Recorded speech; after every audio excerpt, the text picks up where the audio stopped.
نحمد نصلی علی رسول الکریم اما بعد فاعوذ باللہ من الشیطان الرجیم بسم اللہ الرحمن الرحیم۔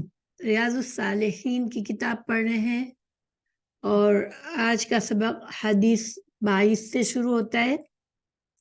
ہم شروع کرتے ہیں۔ وعن ابی نجید عمران بن حسین الخزاعی رضی اللہ عنہما ان امرأة من جہینة اتت رسول اللہ صلی اللہ علیہ وسلم وهي حبلى من الزنا فقالت یا رسول اللہ اصبت حدا فاقمه علی فدعا نبی اللہ صلی اللہ علیہ وسلم ولیها فقال احسن الیها فإذا ودعت فأتني ففعل فأمر بها النبي صلى الله عليه وسلم فشدت عليها ثيابها ثم أمر بها فرجمت ثم صلى عليها فقال له عمر تصلي عليها يا رسول الله وقد زنت قال لقد تابت توبة لو قسمت بین 70 من اہل المدینة لوسعتهم وهل وجدت افضل من انجادت بنفسها للہ عز وجل رواہ المسلم۔ اس حدیث کا ترجمہ پڑھتے ہیں۔ حضرت ابو نجید عمران بن حسین خزاعی رضی اللہ عنہ سے روایت ہے کہ جہینہ قبیلے کی ایک عورت رسول اللہ صلی اللہ علیہ وسلم کی خدمت میں حاضر ہوئی۔ وہ ارتکاب زنا سے حاملہ تھی۔ اس نے آ کر کہا یا رسول اللہ مجھ سے حد والے گناہ کا ارتکاب ہو گیا ہے، آپ مجھ پر حد قائم فرما دیجئے۔ نبی کریم صلی اللہ علیہ وسلم نے اس کے ولی وارث قریبی رشتہ دار کو بلایا اور فرمایا اس کو اچھے طریقے سے اپنے پاس رکھو اور جب یہ بچہ جن لے تو اس کے بعد اس کو لے کر آنا۔ چنانچہ اس نے ایسا ہی کیا۔ اللہ کے پیغمبر نے حکم دیا، اس کے کپڑے اس پر مضبوطی سے باندھ دیے گئے، پھر آپ کے حکم پر اسے رجم کر دیا گیا، پھر آپ نے اس کی نماز جنازہ پڑھائی۔ حضرت عمر رضی اللہ عنہ نے رسول اللہ صلی اللہ علیہ وسلم سے عرض کیا اس بدکاری کرنے والی عورت پر آپ نماز جنازہ پڑھتے ہیں؟ آپ صلی اللہ علیہ وسلم نے فرمایا عمر تمہیں نہیں معلوم اس عورت نے ایسی خالص توبہ کی ہے کہ اگر اسے اہل مدینہ کے 70 آدمیوں پر تقسیم کر دیا جائے تو ان کو کافی ہو جائے۔ کیا اس سے بھی افضل کوئی بات ہے کہ اللہ عز و جل کی رضا کے لیے اس نے اپنی جان تک قربان کر دی۔ یہ صحیح مسلم کی حدیث ہے۔ اس حدیث سے کیا مسائل نکلتے ہیں؟ اس میں ایک تو حد رجم کا اسباب ملتا ہے، ٹھیک ہے، اور حد رجم زنا کی جب شادی شدہ مرد اور زنا کرے تو اس کی سزا رجم ہوتی ہے۔ زنا کرنے والا شخص اگر غیر شادی شدہ ہے تو اس کی سزا 100 کوڑے ہیں، اور اگر شادی شدہ ہے تو اس کی سزا سنگسار کرنا ہے، یعنی پتھر مار کر اسے مار دینا ہے۔ اس کا آدھا جسم زمین میں گاڑ کر پتھروں سے اسے مارا جائے یہاں تک کہ اس کی جان نکل جائے۔ اللہ سبحانہ تعالیٰ نے جن گناہوں کی سزا خود بتا دی قرآن مجید میں یا رسول اللہ صلی اللہ علیہ وسلم کی حدیث سے ثابت ہو گئی تو ان سزاؤں کو حد کہتے ہیں۔ حدود اللہ، حدود حد کی جمع ہے۔ تو اس کو کون جاری کرتا ہے؟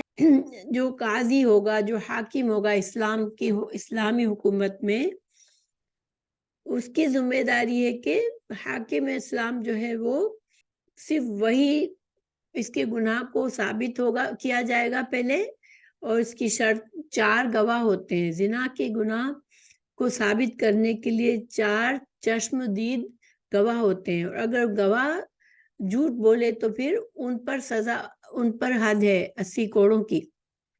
تو گویا کہ یہ سزا بہت سخت ہے، لیکن اس کو ثابت کرنا بھی بہت ہی مشکل عمل ہے کہ 4 لوگوں نے اس گناہ کو ہوتے ہوئے دیکھا ہو اور وہ پھر اس گناہ کے بارے میں گواہی دے سکتے ہیں۔ اور جو زنا سے اگر اولاد ہوتی ہے تو پھر اس کا نسب جو ہوتا ہے وہ زانی سے نہیں ثابت ہوتا، ٹھیک ہے؟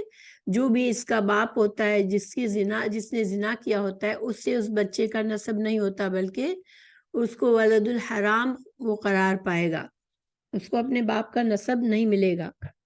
کیا اس سزا کے بعد انسان کے آخرت میں اسے گناہ نہیں، اس کو سزا نہیں ملے گی؟ تو اس کے لیے ضروری ہے کہ جب جس نے زنا کیا اس کو ندامت بھی ہو اور وہ توبہ بھی کرے، ٹھیک ہے؟ اور توبہ کے بعد اس کو پھر بھی حد جاری ہوگی، اگر اس کا مقدمہ حاکم کے پاس گیا ہے، اس کا جرم ثابت ہو چکا ہے، تو اس کو سزا دی جائے گی۔ اور سزا میں اگر ندامت ہو اور وہ سزا کو قبول کرے اور اللہ سے معافی طلب کرے تو اس کو آخرت میں سزا نہیں ملے گی۔ اس کو بہت برا گناہ سمجھا گیا ہے۔ اللہ تعالیٰ نے قرآن میں فرمایا کہ زنا کے قریب بھی مت جانا، اور اسی وجہ سے عورت پر جو پردہ اسلام نے واجب کیا ہے اور جو مردوں کو بری نظر سے دیکھنے سے منع کیا ہے اور اپنی نظروں کو جھکانے کا حکم دیا ہے، تو اس کی وجہ یہی ہے کہ اس جرم کے قریب بھی کوئی نہ جائے۔ اچھا، تو زنا کا جو حرمت ہے، یہ حرام چیز ہے، اس کی مذمت قرآن میں بھی کی گئی ہے اور بہت سی احادیث میں بھی ہے۔ اور یہ جو رجم کی حد ہے وہ قرآن سے ثابت نہیں ہے، بلکہ احادیث سے، رسول اللہ صلی اللہ علیہ وسلم کی احادیث سے ثابت ہے۔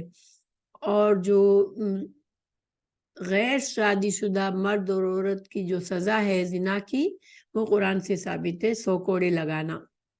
تو زنا کے گناہ کو اتنی بڑی سزا کیوں رکھی گئی ہے؟ کیونکہ یہ اسلامی معاشرے کی حفاظت کی گئی ہے اس کے ذریعے کہ اسلامی معاشرے میں بدکاری نہ پھیلے، اور جو ایک خاندان کی، ایک شادی شدہ فیملی کی، ایک شوہر بیوی کا رشتے کی جو حرمت ہے اور جو اس کی عظمت ہے اس کو بگاڑا نہ جائے۔ اور انسان کے حقوق حق تلفی بھی ہوتی ہے اس سے، تو اس وجہ سے اس گناہ کو بہت ہی برا سمجھا گیا ہے۔ اور انسان کا اگر گناہ نہیں پکڑا گیا ہے تو وہ اللہ سے استغفار کرتا رہے کہ وہ اللہ تعالیٰ اسے آخرت میں بھی اس گناہ کی سزا سے محفوظ رکھے، کیونکہ آخرت کے اس کی جو سزا ہے وہ بھی بہت سخت بتائی گئی ہے۔ اور جو بھی اسلامی حدود ہے وہ ہر معاشرے کا انسان ان کو جاری نہیں کر سکتا، ٹھیک ہے؟ اللہ کی جو حدود ہے وہ اسلامی جو حکومت میں قاضی ہوتا ہے وہ، اور پھر جب اچھی طرح سے گناہ ثابت ہو جائے اس کے بعد حد کو جاری کیا جاتا ہے۔ اچھا، دوسری چیز یہاں پر اس حدیث میں ہمیں پتہ چلتی ہے وہ خالص توبہ کی فضیلت۔ اس عورت کو یہ خوف تھا کہ میں اللہ تعالیٰ کو میں نے ناراض کرنے والا کام کیا ہے، اب مجھے اللہ کو راضی کرنا ہے۔ تو دیکھیں، یہ کوئی معمولی بات نہیں کہ انسان اپنی جان دے دے، اپنے آپ کو پیش کر دے کہ مجھ پر یہ حد جاری کر دی جائے۔ اتنا عرصے کے بعد بھی دیکھیں، بچے کو پیدا ہوا بچہ، اس وقت تک اس کو نہیں سزا دی گئی تھی، تو اس دوران بھی وہ اپنی بات پر قائم رہی اور اس نے اپنی سزا کو بھگتا۔ تو یہ بہت ہی فضیلت والی توبہ کی اس نے، اور اسی وجہ سے رسول اللہ صلی اللہ علیہ وسلم نے اس کی توبہ کے بارے میں فرمایا کہ نہ صرف آپ صلی اللہ علیہ وسلم نے اس کی نماز جنازہ پڑھی، بلکہ اس کے بارے میں بتایا کہ 70 لوگوں پر بھی اس کی توبہ اگر تقسیم کی جائے تو کافی ہو جائے، یعنی ان کی بھی مغفرت ہو جائے، اتنی بڑی توبہ اس نے کی ہے۔ دوسری بات اس حدیث سے ثابت ہوتی ہے وہ یہ ہے کہ اگر کسی نے یہ جرم کیا، یہ گناہ کیا، اب اس کو سزا ملی، وہ مر جائے تو اس کا جنازہ کون پڑھے؟ تو رسول اللہ صلی اللہ علیہ وسلم نے یہاں اس عورت کا جنازہ پڑھا۔ تو اس کے بارے میں 2 طرح کی رائے ہیں علماء کی، ٹھیک ہے؟ تو پہلی رائے جو ہے وہ یہ ہے کہ اس نے امام ابو حنیفہ، امام شافعی اور امام احمد کا قول ہے کہ سارے مسلمان اس کی زنا کے مجرم کی مرنے پر اس کی جنازے نمازہ پڑھ سکتے ہیں، ٹھیک ہے. مگر دوسرا مذہب یہ ہے کہ جو امیر ہے، جو خلیفہ ہے مسلمانوں کا، جو اہل فضل لوگ ہیں، علماء اور مشائخ، وہ نہ پڑھے، عام مسلمان اس کی نماز جنازہ کو پڑھے. اور دوسری بات یہ پتہ چلی کہ حاملہ عورت کو یہ سزا نہیں دی جائے گی جب تک اس کا حمل وضع ہو جائے، اور بچے کی ولادت کے بعد اسے سزا دی جائے گی، کیونکہ ورنہ بچہ بھی مر جائے گا، اور یہ جائز بات نہیں ہے. بلکہ یہاں تک کہا گیا کہ بچہ جب پیدا ہو جائے اور وہ دودھ پینے کی عمر جو اس کی ختم ہو جائے، جب ماں کا دودھ پر وہ بچے کی غذا ماں کا دودھ ہوتی ہے، وہ وقت بھی نکل جائے اور بچہ دوسری غذا کھانے کے قابل ہو جائے، اس وقت ماں کو سزا دی جائے. تو یہ سارے مسائل ہیں اس حدیث سے.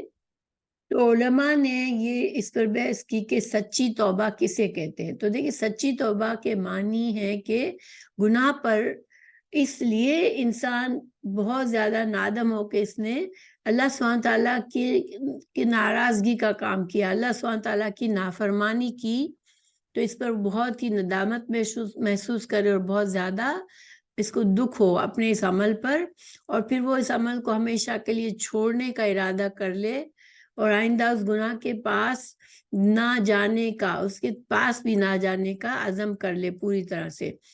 اور اگر تلافی ہو سکتی ہے اس گناہ کی، وہ ایسا گناہ ہے جس کی تلافی ممکن ہے، تو وہ تلافی بھی کرے. تو یہ ساری شرائط ہے توبہ کی، سچی توبہ کی. دوسری بات ہمیں یہ پتہ چلتی ہے کہ اسلام میں اللہ سبحانہ تعالیٰ کی یہ رحمت ہے ہم پر کہ کوئی بھی گناہ ایسا نہیں جس کی توبہ نہ کی جا سکتی ہو، جس سے تو یہاں تک کہ شرک ہے، کفر کرنا ہے، یہ سارے اعمال، ساری نافرمانی کے اعمال، سارے بڑے بڑے گناہ اور زنا اور اس طرح کے اور بھی کبیرہ گناہ کی معافی ہو سکتی ہے اگر سچی توبہ کر لی جائے اللہ سبحانہ تعالیٰ سے، اور آئندہ کے لیے ان کاموں سے ہمیشہ کے لیے دور ہو جائے انسان. تو پھر نیکیاں زیادہ کرے اور جو بھی حق تلفی کیے اس کو صحیح کر دے، جتنا بھی ازالہ ہو سکتا ہے کر لے، تو پھر یہ اللہ سبحانہ تعالیٰ ہر بڑے سے بڑے گناہ کو بھی معاف فرماتے ہیں. تو انسان کبھی بھی نا امید نہ ہو اللہ کی رحمت سے، اور جیسے ہی گناہ کا احساس ہو تو فوراً وہ اپنے گناہ کی چھوڑ کر اللہ کی طرف پلٹے اور توبہ کرے. اور حد جو ہوتی ہے وہ ایسی سزا ہے کہ اس میں انسان اپنی طرف سے، قاضی جو ہوتا ہے وہ کمی بیشی نہیں کر سکتا، ٹھیک ہے. تو جب جرم ثابت ہو جاتا ہے کہ ایسا گناہ ثابت ہو جاتا ہے جس پر حد ہے، تو پھر وہ اللہ سبحانہ تعالیٰ نے جو حد مقرر کی ہے وہی نافذ ہوتی ہے. اور ایک اور اہم بات یہ پتہ چلتی ہے کہ صحابہ کرام اور صحابیات رضی اللہ عنہم، ان کا جو جذبہ خوف الہی تھا کہ اللہ کو ناراض کرنے کے کام سے وہ کتنا ڈرتے تھے، اور اللہ کے ناراضگی کے بعد سزا ملنے سے کتنا ڈرتے تھے، اور آخرت کا ان کو کتنا احساس ہوتا تھا کہ وہ سخت سے سخت سزا کو بھی قبول کر لیتے تھے کہ آخرت کی سزا سے اللہ تعالیٰ انہیں معاف فرما دے. تو یہ بہت ہی مضبوط ایمان کی نشانی ہے. دیکھیں، انسان آج کل یہ کہ انسان سے کوئی گناہ ہوتا بھی ہے تو وہ یہ نہیں چاہتا کہ اس کو سزا ملے. اللہ سے اخلاص دل سے انسان جب توبہ کر لیتا ہے تو اللہ کریم ہے، اللہ بڑے سے بڑے گناہ کو معاف فرما دیتا ہے. لیکن یہ جو اس عورت کا عمل تھا، یہ بڑے افضل لیول کی توبہ تھی، بہت ہی زیادہ افضل توبہ کی تھی اس نے. تو اب ہم اگلی حدیث پر چلتے ہیں. وعن ابن عباس رضی اللہ عنہما ان رسول اللہ صلی اللہ علیہ وسلم قال لو ان لابن آدم وادیا من ذهب احب ان يكون له واديان ولن يملأ فاه الا التراب فيتوب الله على من تاب. متفق علیہ.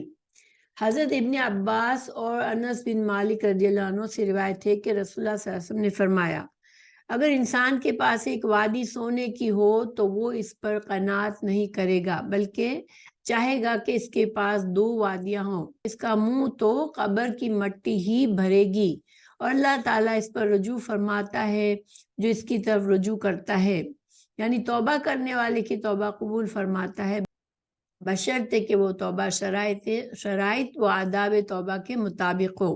یہ بخاری اور مسلم کی حدیث ہے۔ اس حدیث میں انسان کی حرص اور مال سے اس کی شدید محبت کا ذکر ہے، جس سے وہ صرف وہی بچ سکتا ہے جو ایمان میں کامل ہو۔ کہ ایک ایمان کی مضبوطی انسان کو حرص اور لالچ کے بنا پر گناہ کرنے سے روکتی ہے، کیونکہ حرص اور لالچ ایسی چیزیں جو کہ بہت سے گناہوں کا دروازہ کھولتی ہے۔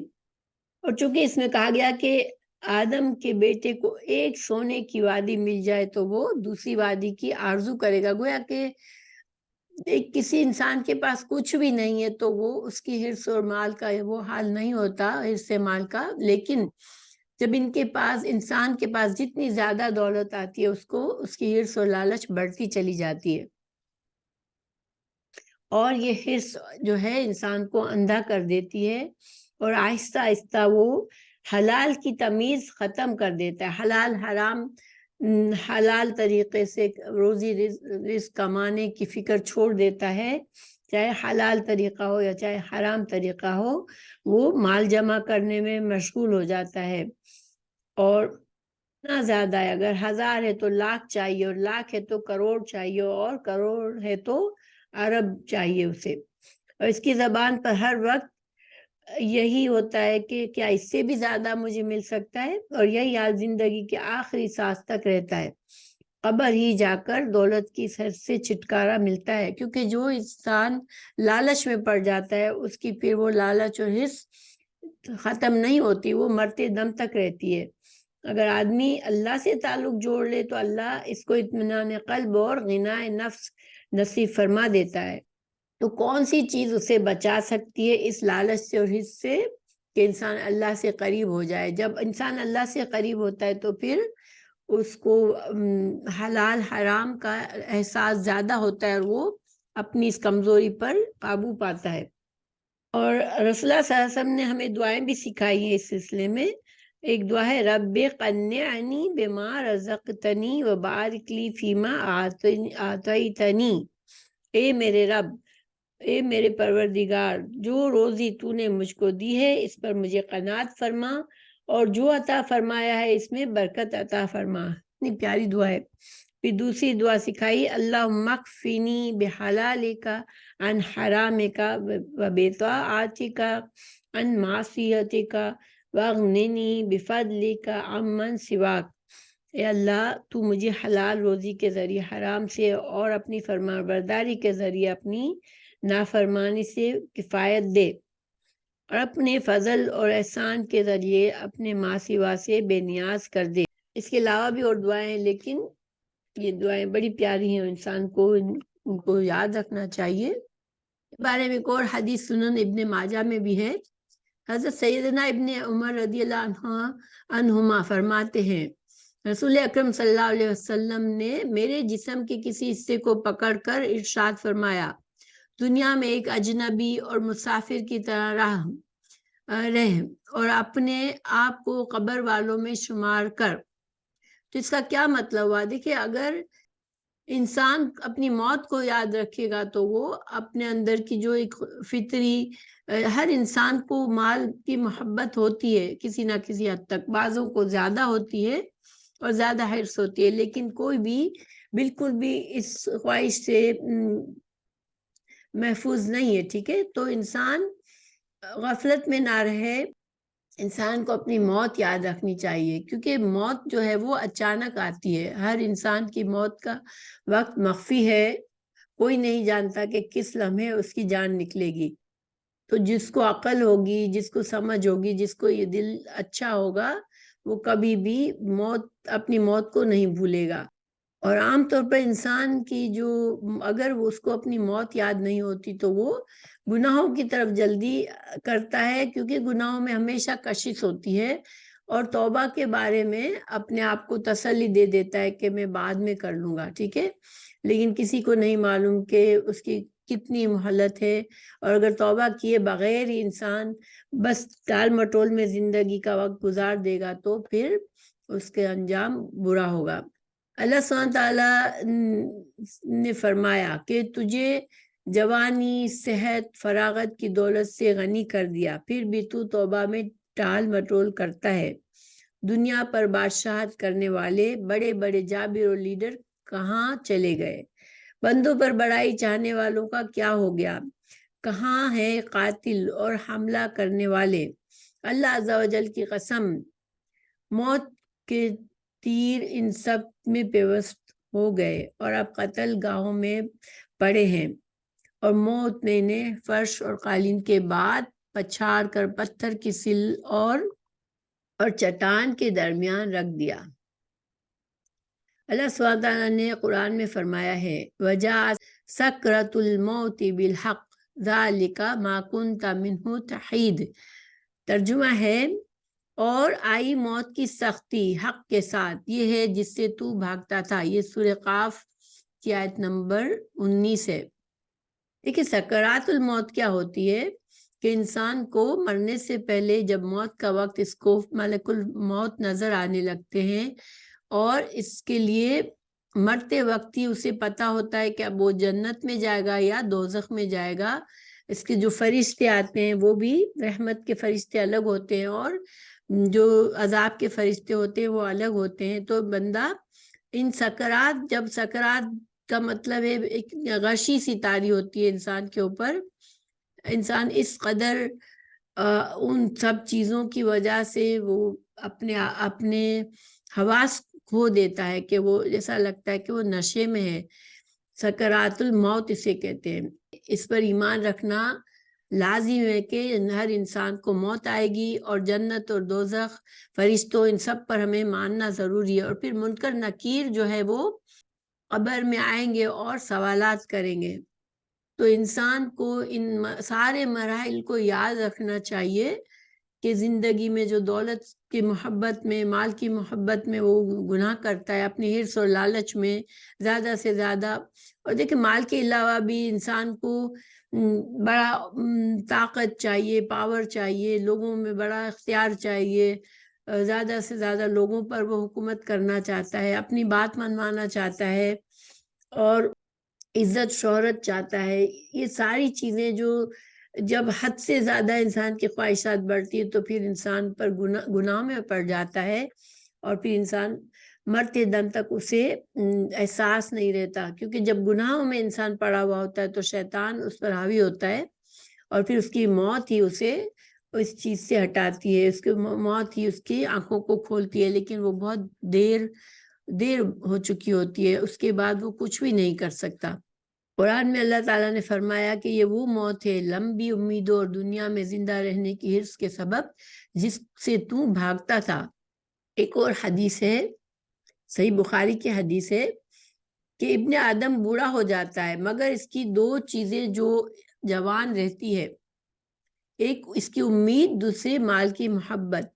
تو یہ لالچ اور حرص جو ہے وہ انسان کی غذا میں بھی، کھانے پر بھی ہوتا ہے کہ بعض لوگ کھانے میں اس کا حرص ختم ہی نہیں ہوتا، اور دوسرا اچھی جگہ، مکان، اچھی جگہ رہنے کے لیے بھی اسے اس کا حرص کم نہیں ہوتا۔ اچھا مکان ہے تو اس سے زیادہ اچھا مکان اسے چاہیے۔ اسی طرح دنیا کے سامان، دولت، عزت، شہرت، غرض ہر نعمت میں انسان کے اندر لالچ ہو سکتی ہے، اور پھر جب انسان کے اندر لالچ کا جذبہ ہوتا ہے تو اس کے اندر برا اخلاق آ جاتا ہے، بے مروتی ہوتی ہے، اس کے بڑے بڑے گناہ بھی وہ کرتا ہے اور اس کو سوچتا نہیں ہے۔ تو بہت سے گناہوں کا جو ذریعہ ہے وہ لالچ ہے، ٹھیک ہے، ہزاروں گناہوں کا سرچشمہ ہے، اور اس سے اللہ سے اس کی پناہ مانگنی چاہیے۔ تو لالچ کا علاج کیسے کرے؟ اگر کسی انسان کو احساس ہو کہ میرے اندر بہت لالچ ہے تو اس کا انسان اس سے کیسے علاج کرے؟ تو ایک تو صبر و قناعت جو ہے وہ انسان صبر و قناعت کو اپنائے کہ جو کچھ اللہ نے دیا ہے جو کچھ اللہ نے اچھے طریقے سے حلال طریقے سے دیا ہے انسان اس پر راضی ہو اور اللہ کا شکر گزار بنے. جب انسان شکر گزار ہوتا ہے تو اس کے اندر سے حرص اور لالچ کم ہوتی ہے. اور صبر اور شکر یہ دو چیزیں ہیں جو اس کو بہت سے گناہوں سے بچاتی ہے. اور اس کے لیے ایک حدیث ہے جو انسان کو مدد کر سکتی ہے کہ اس میں ہے کہ جب انسان ماں کے پیٹ میں رہتا ہے اسی وقت فرشتہ اللہ کے حکم سے انسان کی 4 چیزیں لکھ دیتا ہے: انسان کی عمر، انسان کی روزی، انسان کی نیک نصیبی اور انسان کی بد نصیبی. تو یہی انسان کا نوشتہ تقدیر ہے. ٹھیک ہے، یہ تقدیر انسان کی کب لکھی جاتی ہے؟ جب ابھی وہ پیدا بھی نہیں ہوا ہے. ماں کے پیٹ میں جب وہ 4-5 مہینے کا حمل ہوتا ہے اس وقت فرشتہ آ کر یہ ساری چیزیں اس کے لیے اس کی تقدیر لکھ دی جاتی ہے. تو اس تقدیر سے زیادہ انسان کو کچھ نہیں ملتا. ٹھیک ہے، پھر اگر انسان لالچ اور حرص سے وہ زیادہ سے زیادہ کے پیچھے بھاگتا ہے، انسان کون سے طریقے سے اپنی چیزیں حاصل کرتا ہے، اپنی تقدیر میں جو رزق ہے اس کو حاصل کرتا ہے، یا تو وہ اللہ کے فرما برداری میں رہ کر اور صحیح حلال طریقوں سے کرتا ہے، اور یا پھر حرام اور غلط طریقوں سے کرتا ہے. جب انسان لالچی ہوتا ہے تو وہ حلال کی طرف نہیں جاتا، صحیح وہ حلال اور حرام کے چکر میں ہی نہیں پڑتا، اس کی سوچ ہی نہیں آتی، بس وہ جلدی سے جلدی حاصل کرنا چاہتا ہے. لیکن اس کو یاد رکھنا چاہیے کہ مجھے اتنا ہی ملے گا جتنا میرے نصیب میں لکھ دیا گیا ہے. تو اس سے زیادہ اگر وہ حاصل کرنے کی کوشش کرے گا تو اس کے کام ویسے بھی نہیں آئے گا. تو پھر انسان اگر اس بات کو یاد رکھے گا تو انشاءاللہ اللہ کے فضل سے وہ غلط طریقوں سے مال سمیٹنے سے بچ جائے گا. ایک اور حدیث ہے کہ رسول اللہ حضرت جابر رضی اللہ عنہ فرماتے ہیں کہ رسول اللہ صلی اللہ علیہ وسلم نے فرمایا قناعت کبھی ختم نہ ہونے والا خزانہ ہے. قناعت کیا ہے؟ کہ انسان کو جو کچھ اللہ نے دیا ہے صحیح طریقے سے انسان اس پر خوش ہو. تو یہ ہمارے اس حدیث کے فائدے ہیں. اللہ سبحانہ تعالیٰ ہم سب کو لالچ سے اور حرص سے بچائے، اور موت کی یاد جو ہے وہ سب سے بہترین ہوتی ہے انسان کو گناہوں سے بچانے کے لیے. اب یہ آخری حدیث ہے. وعن ابی ہریرہ رضی اللہ عنہ ان رسول اللہ صلی اللہ علیہ وسلم قال یضحک اللہ سبحانہ وتعالی الی رجلین یقتل احدہما الآخرہ يدخلان الجنة يقاتل هذا في سبيل الله ويقتل ثم يتوب الله على القاتل فيستشهد. متفق علیہ. اس حدیث کا ترجمہ ہے حضرت ابو ہریرہ رضی اللہ عنہ فرماتے ہیں، سے روایت ہے کہ رسول اللہ صلی اللہ علیہ وسلم نے فرمایا. حضرت ابو ہریرہ رضی اللہ عنہ سے روایت ہے کہ رسول اللہ صلی اللہ علیہ وسلم نے فرمایا اللہ تعالیٰ 2 آدمیوں کو دیکھ کر ہنسے گا جن میں سے ایک نے دوسرے کو قتل کیا ہوگا، وہ دونوں جنت میں داخل ہوں گے. یہ قتل ہونے والا اللہ کے راستے میں لڑتا لڑتا قتل کیا گیا تھا، پھر اللہ تعالیٰ نے اس کافر قاتل کو توبہ کی توفیق دے دی اور وہ مسلمان ہو کر اللہ کی راہ میں شہید ہو گیا. یہ بخاری اور مسلم کی حدیث ہے. اخلاص کے ساتھ توبہ کرنے سے بڑے سے بڑا گناہ معاف ہو جاتا ہے. دوسرا، اگر انسان کافر ہو پھر اسلام میں آتا ہے تو تمام گناہ اس کے معاف ہو جاتے ہیں. پھر دوسرا ہمیں یہاں پر یہ ثابت ہوتا ہے کہ اللہ سبحانہ تعالیٰ کے حسنہ، تو اللہ تعالیٰ کی صفات جو بھی قرآن و حدیث سے ہمیں معلوم ہوتی ہے ہمیں اس پر ایمان لانا ضروری ہے، مگر اس کی کیفیت سے ہم آگاہ نہیں ہیں کہ اس کی کیفیت کیا ہے. بس ہمیں اس کو ماننا ہے کہ ہاں اللہ سبحانہ تعالیٰ کی یہ صفت موجود ہے اور کیسی ہے وہ اللہ ہی جانتا ہے. اب دیکھیں اس کی جو مثال بھی ہمیں ہمارے پاس حدیث میں ملتی ہے.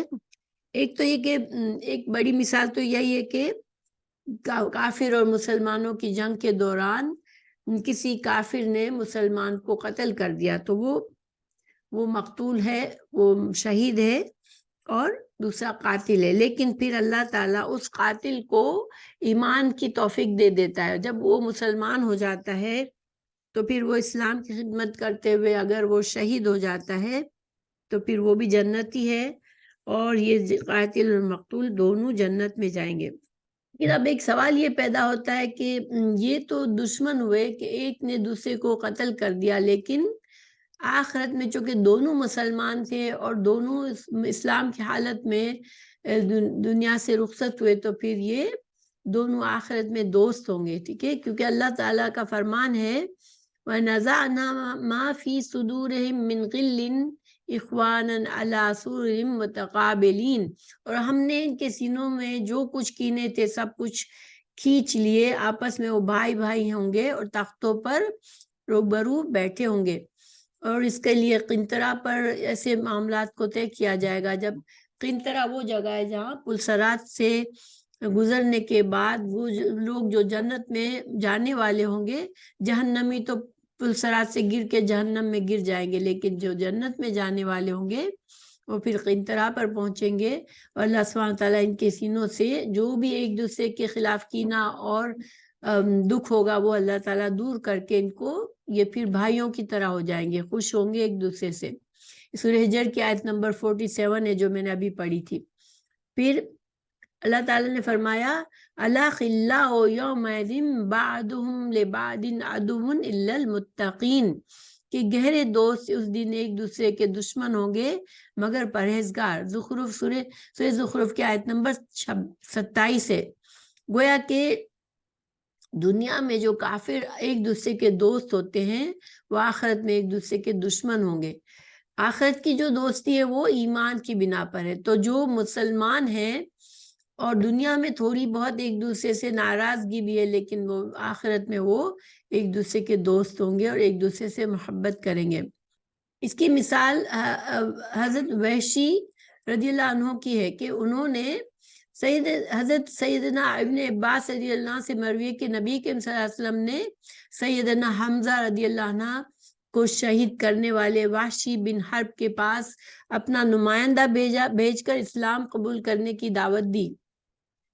اس نے جواب میں یہ کہلا بھیجا کہ آپ کیوں کر مجھے اسلام کی طرف آمادہ کر رہے ہیں، جبکہ آپ کا دعویٰ ہے کہ قاتل، مشرک اور زانی جہنم میں ڈالے جائیں گے اور قیامت کے دن کے عذاب کا دوگنا کر دیا جائے گا، قیامت کے دن ان کے عذاب کو دوگنا کر دیا جائے گا اور وہ ہمیشہ جہنم میں ذلیل و خوار ہوتے رہیں گے۔ میں نے ان سب کاموں کو کیا ہے، تو کیا ان سب کے باوجود میرے لیے چھٹکارے کی کوئی راہ پاتے ہیں؟ گویا کہ ان کو فکر تھی کہ میں نے اتنے بڑے گناہ کیا۔ حضرت حمزہ رضی اللہ عنہ حضرت رسول اللہ صلی اللہ علیہ وسلم کے چچا تھے، جن کو جنگ احد میں ان وحشی نے شہید کر دیا تھا۔ اس کے علاوہ بھی کفر کی حالت میں انہوں نے جو بھی گناہ کیے، تو ان کو فکر تھی کہ میرے تو بہت بڑے بڑے گناہ ہیں، میں کیسے معاف کر دیا جاؤں گا۔ تو اس کے لیے ایک آیت ہے إِلَّا مَنْ تَابَ وَآمَنَ وَعَمِلَ عَمَلًا صَالِحًا فَأُولَٰئِكَ يُبَدِّلُ اللَّهُ سَيِّئَاتِهِمْ حَسَنَاتٍ وَكَانَ اللَّهُ غَفُورًا رَحِيمًا۔ اس کا ترجمہ ہے مگر جو توبہ کرے اور ایمان لائے اور اچھا کام کرے تو ایسوں کی برائیوں کو اللہ بھلائیوں سے بدل دے گا، اور اللہ بخشنے والا مہربان ہے۔ سورہ فرقان آیت 70۔ تو پھر وحشی رضی اللہ عنہ نے جب یہ آیت سنی تو پھر ان کے دل میں یہ خیال آیا کہ یہ یہاں پر شرط ہے، یعنی کہ اللہ تعالیٰ سارے گناہوں کو تو معاف کر دے گا، لیکن اس کے ساتھ اخلاص کے ساتھ توبہ اور پھر نیک اعمال کی بھی شرط ہے۔ اگر میں نہ کر سکا تو پھر یہ آیت ان کو بتائی گئی ان اللہ لا یغفر ان یشرک بہ ویغفر ما دون ذلک لمن یشاء، کہ اللہ سبحانہ تعالیٰ بے شک نہیں بخشتا کہ اس کے ساتھ کفر کیا جائے، اور اس کفر سے نیچے جو کچھ ہے اسے جسے چاہے وہ معاف فرما دیتا ہے۔ سورہ نساء آیت نمبر 48۔ تو گویا کہ جب انہوں نے دیکھا کہ کفر کی حالت میں اگر میں مر گیا تو پھر میری کوئی توبہ نہیں ہے، اس کے علاوہ کہ میرے گناہ، اگر میں مسلمان ہو گیا تو پھر میری بخشش ہو سکتی ہے۔ تو اسی طرح یہ آیت یا عبادی الذین اسرفوا علی نفسہم لا تقنطوا من رحمت اللہ، کہ میرے وہ بندو جنہوں نے اپنی جانوں پر زیادتی کی، اللہ کی رحمت سے نا امید نہ ہو۔ سورہ زمر آیت 53۔ تو اب یہ دیکھیں یہ کتنی وسعت ہے اس آیت میں کہ کتنا بڑے سے بڑا گناہ کر انسان جب گناہ کرتا ہے اپنی جان پر ظلم کرتا ہے، کیونکہ وہ اللہ کی ناراضگی کا مستحق بنتا ہے۔ لیکن اللہ کی رحمت اتنی وسیع ہے کہ اللہ تعالیٰ بندوں کے ایسے بندوں کے بھی توبہ قبول کرتا ہے. تو وحشی رضی اللہ عنہ جو تھے پھر وہ مسلمان ہو گئے، اور پھر نہ صرف مسلمان ہوئے، ان کو شہادت کی موت نصیب ہوئی اسلام کی خاطر جہاد کرتے ہوئے. تو ان کی ان کا اچھا واقعہ ہے کہ انہوں نے خاص طور سے بہت بڑا ایک کام کیا تھا کہ بہت بڑے اسلام کے دشمن کو قتل کرنے کے لیے انہوں نے اپنے آپ کو پیش کیا تھا، اور وہ پھر اس کو قتل کیا، اور پھر خود جو تھے وہ شہید ہوئے جہاد کرتے ہوئے. تو اللہ تعالیٰ نے یہ ہمارے لیے ایک مثال ہے کہ انسان بڑے سے بڑا گناہ کر کے بھی ایک اچھی جنت میں کی خوشخبری اس کے لیے ہو سکتی ہے.